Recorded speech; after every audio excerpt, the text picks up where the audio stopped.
Mentally composing the victory declaring tweet. By Drago, Bloomberg, Getty Images.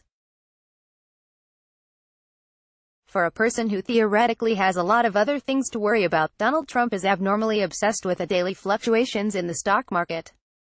At one point, he was taking credit for equities having a good trading session every 35 hours, boasting whenever the Dow closed up a few points, and insisting, like the narcissistic psychopath he is, that if Hillary Clinton had won the election, stocks would be down 50%, a stat he obtained from research firm I Literally Just Make Shit Up LLC.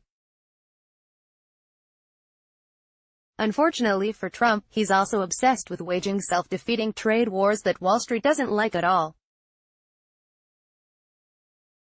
The president first noticed this back in December, when he claimed to have struck an incredible deal with Beijing on the sidelines of the G20 summit, a transparent attempt to make investors happy that might have worked had his claim not been a giant lie that no one believed.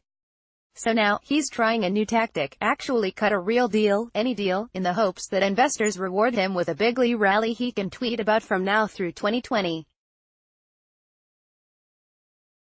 Trump is pushing for U.S. negotiators to close a trade deal with China soon, concerned that he needs a big win on the international stage, and the stock market bump that would come with it, in advance of his re-election campaign. As trade talks with China advance, Trump has noticed the market gains that followed each sign of progress and expressed concern that the lack of an agreement could drag down stocks, according to people familiar with the matter. He watched U.S. and Asian equities rise on his decision to delay an increase in tariffs on Chinese goods scheduled for March 1, one of the people said. Trump's fixation on stock market performance has shaped his assessments of his economic policies. Top White House staff know to be aware of how markets are performing when summoned to the Oval Office to speak with Trump because the president often asks, "What's happening with the markets?" According to Bloomberg, the members of Trump's economic team who want to reach an agreement with China sooner rather than later have told him that doing so will unleash a market rally he can ride to a second term. Some investors say that's not actually the case, though, and that a deal probably won't have a major impact because, at this point, it's already priced in.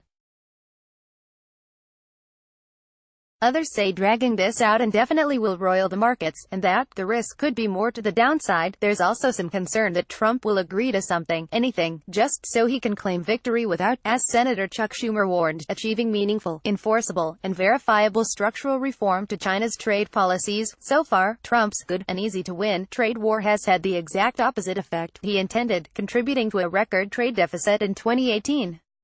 Cutting a toothless deal now, as Schumer implied, would make the last year of pain largely for nothing, at least, as far as anyone who has a clue what they're talking about is concerned. The president, however, cannot be counted among that group, and, naturally, even an empty deal would likely be cast as a major victory by the White House. That would presumably be the case regardless of Tariff Man's electoral predicament, but according to the New York Times, Trump is even more desperate than usual for a perceived win to buoy him in 2020. Some people close to Mr. Trump have privately predicted that he will ultimately choose to seek a second term in part because of his legal exposure if he is not president. While there is no legal consensus on the matter, Justice Department policy says that a president cannot be indicted while in office. More great stories from Vanity Fair. How three brothers hijacked South Africa. The deepening mystery of Trump's SAT scores. The best crime show you're not watching. Is this Trump move an actual, real-life impeachable offense? Looking for more? Sign up for our Daily Hive newsletter and never miss a story.